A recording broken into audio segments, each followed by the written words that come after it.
It had been about a week since the concert, and things between me and Renee were definitely looking up. For all the time that we spent together, unlike Lisa's expectation, we were not getting sick of each other's company. It seemed like the more time that we spent together, the closer we got. And despite how many of our unusual quirks we brought forward, we only found them endearing. Or at least I found hers endearing. And I could only hope that she felt the same about my little quirks. I mean, she told me they were cute, and I don't think she would lie, so I just accepted it. But today was actually a very special day. Or terrifying, depending on how you look at it. Because today, Renee had scheduled a meeting between me and her father to go over some martial arts stuff, introduce us, which, quite frankly, was concerning me. At the point in time, I was in the car, in the passenger seat right next to Renee, as she drove us towards her estate. Can't believe they have an estate. Apparently, they bought the old terrace mansion. It's this creepy old mansion at the edge, the outskirts of Black Rock Falls. I mean, it's basically out in the middle of nowhere. People used to come out here because they said it was haunted. You know, teenagers on dares. See if you can spend the night there and not go crazy. Or get killed by the ghosts. But it didn't seem to faze them when they bought it, and had apparently had the entire place renovated. As I sat there in the passenger seat, Renee looked over to me for a moment as she was driving. Okay, you can relax, you know. My dad's gonna think you're awesome. Because you are. So you can stop fidgeting. As she said it, I noticed that I was, tapping my foot quite rapidly. Renee's dad was, a bigwig. If he decided he didn't like me, he could definitely cause problems for me dating Renee. Hell, he could afford to move to a different town just to get away from me. Just buy another mansion. He could afford it. As we pulled up to the gates of their estate, there were just these huge black iron gates.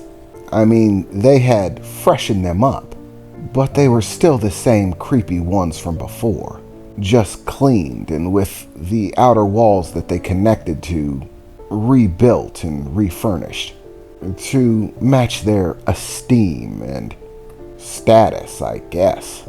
But still creepy as hell. They had also replaced the old emblem that was added into it with a different one. I suppose it was their emblem or something like that, but I don't really know for sure. The whining the gates gave off as they opened up was still unsettling. I myself had taken one of those dares to spend the night in the mansion, and did not find it a settling experience. And the gates still reminded me of that creepy time sitting in that abandoned mansion. You'd think they'd put some grease on that or something. Go through the trouble of making the gates automatic, but then not grease them. Like it was intentional. Regardless, we eventually drove up to the estate, which, as Renee had stated, had been renewed somewhat. The entire place had been, brought up to a better standard. The exterior was completely redone, looked brand new, but still in the same creepy old pattern as the old one. The whole thing nothing but a big mesh of dark grays and blacks from top to bottom, large segments being made of brick that held a dark gray tone to it, as if it were made from something other than what normal brick was made of. As we exited the car and headed for those massive front doors, the place had these huge double doors with cast iron knockers. In fact, everything seemed cast iron. They looked like they were keeping the aesthetic from the original mansion. Maybe it was a history thing, or maybe they just like the creepy. I don't really know. Renee simply opened the door and walked right in. The door, of course, like the front gate, still making a creepy creak sound as it opened. As I walked in, the entire mansion still fit the same aesthetic as the outside. They had a tile floor in the entryway that was all made out with black and white tiles. It looked like marble. Black and white marble tiles. Shined to perfection, of course. You could see your reflection in them. With a freaking chandelier hanging above your heads. Of course they have a chandelier.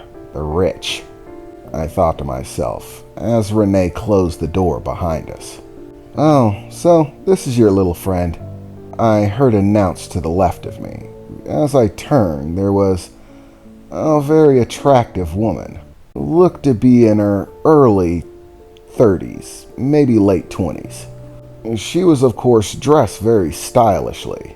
A short-cut black skirt with a separate black top. A black handbag with gold chains that ran the length for a handhold, slung over her shoulder, and very long, elegant black hair. Oh, hi, Mom. This is Victor Barron, the friend that I told you about. The one that's into martial arts, Renee said.